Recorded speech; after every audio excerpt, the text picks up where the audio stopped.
नमस्कार दोस्तों, host TV से मैं राज बोल रहा हूँ। आज आपके सामने कुछ अपना विचार व्यक्त करना चाहता हूँ। इसके पहले आपको कृष्ण जन्माष्टमी के अवसर पर बधाई, बहुत बहुत बधाई हो।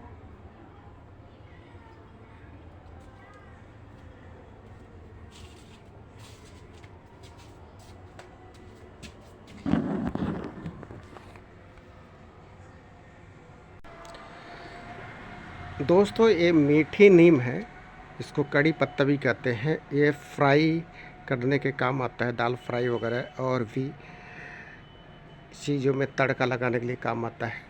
इसका बहुत ही लाभ है। दोस्तों, ये लेमन ग्रास है, ये स्वास्थ्य के लिए बहुत महत्वपूर्ण है। इसको इसकी छोटी पत्तियों को क्रश करके और छोटे छोटे या तो छोटे छोटे टुकड़ों में काट करके चाय की तरह 1 या 2 कप में इसको बॉयल करते हैं और इसको फिर चाय की तरह छान करके इसको पीते हैं। और ये बहुत ही फ़ायदेमंद है। ये ब्लड प्रेशर और शुगर के लिए बहुत ही फ़ायदेमंद है। ये एलोवेरा है। एलोवेरा का तो बहुत ही महत्वपूर्ण है, पेट के लिए फ़ायदा है, स्वास्थ्य के लिए बहुत फ़ायदा है, हर बीमारियों में ही बहुत ही फ़ायदेमंद है। दोस्तों, ये अशोक का पेड़ है, हम लोगों ने घर के सामने लगाया हुआ है। ये बहुत ही महत्वपूर्ण है, इसके बहुत ही फ़ायदे हैं और ये धार्मिक दृष्टि से ही बहुत अच्छा है। ये सम्मी का पेड़ है दोस्तों, ये शंकर भगवान या भोलेनाथ को चढ़ाते हैं। भोलेनाथ इसको चढ़ाने से बहुत खुश होते हैं। और सम्मी की पत्तियां चढ़ाने से भोलेनाथ प्रसन्न होते हैं। यहाँ लोग आते हैं, दूर दूर से लोग आते हैं और पत्तियों को तोड़ के ले जाते हैं, जिनका आस्था है। और वे प्रतिदिन यहाँ से सुबह ले जाते हैं पूजा करने के लिए, भोलेनाथ को चढ़ाने के लिए। ये शरीफा का पेड़ है और इसकी पत्तियां भी लोग शुगर में यूज करते हैं। इसकी पत्तियां पीस करके चटनी बना करके लेने से शुगर कंट्रोल हो जाता है। यहाँ इसको भी लोग ले जाते हैं, इसको यूज करते हैं। दोस्तों, तन की शुद्धिकरण और मन की शुद्धिकरण दोनों आवश्यक है जीवन में। और दोनों में से कोई भी एक चीज़ की कमी हो तो जीवन सही नहीं चल सकता। और धार्मिक दृष्टि से भी ये सही है। जैसे कि आपने देखा था, राजनीति में भ्रष्टाचार बहुत व्याप्त हो गया था, व्यापक मात्रा में था और किसी को पता नहीं था कि एक समय भ्रष्टाचार का विरोध हो सकता है। लोग इसका भ्रष्टाचार विरोध करने वाले लोगों पार्टियों का समर्थन करेंगे, भ्रष्टाचार करने वाले नेताओं का विरोध करेंगे, ऐसा लोग नहीं समझ पा रहे थे। लोग उसी को चुन रहे थे जो भ्रष्टाचार में लिप्त है, क्योंकि उनको भ्रम पैदा किया जाता था। आज हम तो एक पार्टी के बारे में, राजनीति से मेरा कोई मतलब नहीं है, कोई तात्पर्य नहीं है, लेकिन मैं बताता हूँ जो मेरे समझ की बात है। आज बीजेपी एक समय ऐसी पार्टी लोग समझते थे, भारतीय जनता पार्टी को, जो 2-3 पार्टियों की पार्टी है, बड़े जातियों की पार्टी है, लेकिन उनका सिद्धांत ऐसा नहीं था।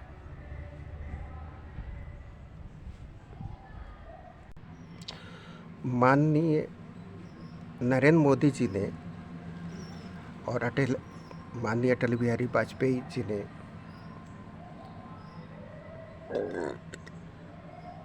एक ऐसा माहौल पैदा किया जिससे बीजेपी में लोग विश्वास पैदा करने लगे कि ये देश के लिए अच्छा कार्य कर रही है। उसके बाद नरेंद्र मोदी जी ने पार्टी में नए नए युवकों को और अच्छे टैलेंटेड लोगों को टिकट दिया, जो जिनका भ्रष्टाचार से कोई संबंध नहीं था, और वे जीत के आए और उन्हें मंत्रालय भी मिल गया और वो अच्छा कार्य करने लगे। और एक और बात है, नरेंद्र मोदी जी को बीजेपी से किसी को हटाना भी नहीं पड़ा।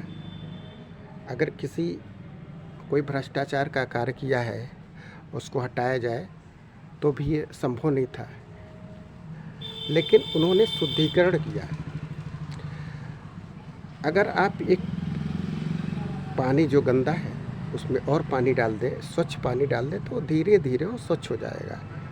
1 घंटे 2 घंटे 3 घंटे में एक समय ऐसा इतना स्वच्छ हो जाएगा कि पीने लायक हो जाएगा। इसी तरह से उन्होंने पार्टी को में नए नए युवकों को जोड़ा, नए नए लोगों को टिकट दिया। एक समय लोग सोचे कि ये क्या कर रहे हैं, जिसको बड़े बड़े एक्सपीरियंस वाले को पार्टी से किनारा किया जा रहा है, लेकिन उन्होंने धीरे धीरे नए नए लोगों को अवसर दिया और हर जाति के लोगों को, बैकवर्ड के लोगों को, पिछड़े लोगों को, अनुसूचित दलित हर लोगों को मौका दिया। राष्ट्रपति भी दलित को भी बनाया, अनुसूचित जाति को भी में से भी बनाया, पिछड़े जातियों में से बनाया और आदिवासी में से ही भी बनाया। इसी तरह से ऐसा कार्य किए कि शुद्धिकरण हो गया। जैसे एक गंदे जल में भी स्वच्छ जल डाला जाए तो एक स्थिति ऐसी आएगी कि वो शुद्ध हो जाएगा। आपको इसका अभी दिखाएंगे एक एग्जाम्पल के रूप में। इसी तरह से आप लोग मन को भी शुद्धिकरण कर सकते हैं। अगर मन में वो है ढेर सारी कुरीतियाँ हैं तो आप उसको अच्छे विचार रख करके धीरे धीरे शुद्धिकरण कर सकते हैं। दोस्तों, 2 कप में पानी रखा हुआ है, एक में स्वच्छ जल है, एक में गंदा जल है, बिल्कुल ही गंदा जल है। अब देखिए इस जल को कैसे शुद्ध किया जाता है। उसी तरह से मन है, मन को भी शुद्धिकरण इसी तरह से किया जा सकता है।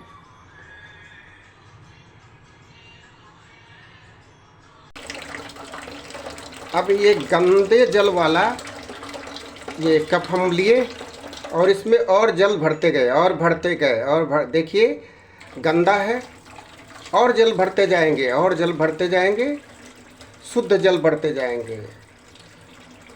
इसी तरह से मन में भी अशुद्धियाँ रहती है। अगर हम अच्छा वातावरण पैदा करना चाहते हैं, अच्छी बातें सोचेंगे और वो अच्छी बातें बुरी बातों पे हावी हो जाएगी तो आपका मन पवित्र हो जाएगा। देखिए अब पानी धीरे धीरे स्वच्छ हो रहा है, स्वच्छ। अब देखिए और स्वच्छ, अब पानी इतना स्वच्छ हो गया है कि ये अभी आपको मिलाएंगे दूसरे कप के बराबर स्वच्छ हो गया है। दूसरा कप भी देखिए पानी अब स्वच्छ हो गया पूरी तरह से। इसी तरह से मन भी स्वच्छ हो जाता है। अब आपको हम दिखाते हैं। देखिए इसी तरह से मैंने 2 कलर का कप चुना था और जो कलर वाइट कलर वाला कप है उसमें पानी स्वच्छ पहले से ही थी। अब देखिए दूसरे कप वाला भी पानी स्वच्छ हो गया। इसी तरह से मन भी है। दोस्तों, अगर हम मन को में अच्छी बातें, हमारे मन में बुराई अच्छाई दोनों होती है कि कभी कभी होता है कि हम कोई बुरा काम करें, ज़्यादा पैसा कमा लें, फिर मेरे मन में आता है कि नहीं ये अच्छा नहीं है, हम मेहनत से कमाएंगे तो उससे भी हम आगे बढ़ सकते हैं, भले कठिन हो। लेकिन धीरे धीरे ऐसी स्थिति होती है कि हम बेईमानी करना छोड़ देते हैं, मेहनत से पैसा कमाते हैं और आगे बढ़ जाते हैं, इसलिए शुद्धिकरण होती है। इसी तरह से हर जगह शुद्धिकरण होती है। जैसे पार्टी में माननीय प्रधानमंत्री नरेंद्र मोदी ने शुद्धिकरण करके दिखा दिया। उनके ऊपर इल्ज़ाम भी लगा, उन्होंने अच्छे अच्छे लोगों को पार्टी से आउट कर दिया, लेकिन वो पार्टी को एकदम स्वच्छ बना करके दिखा दिए और एक अच्छा मुख्यमंत्री उनके दिए योगी आदित्यनाथ, जो एक बहुत अच्छा एग्जाम्पल है।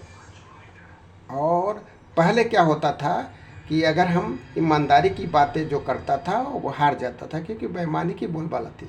अब इस पानी की तरह जैसे अच्छे से नहीं हुआ कि ईमानदार नहीं हुआ को वोट दिया गया, ईमानदार नहीं हुआ को अवसर दिया गया और उन्हें मंत्रालय दिया गया, और तो अच्छा कार्य किए। और धीरे धीरे जो बेईमान वाली प्रवृत्ति के थे वो भी सुधर गए और भ्रष्टाचार बहुत कम हो गया है और धीरे धीरे इसी तरह से समाप्त हो जाएगा। और पार्टियां भी यही चीज़ें अपनाने लगी हैं और नहीं अपनाती हैं तो अपनाने लगेंगी।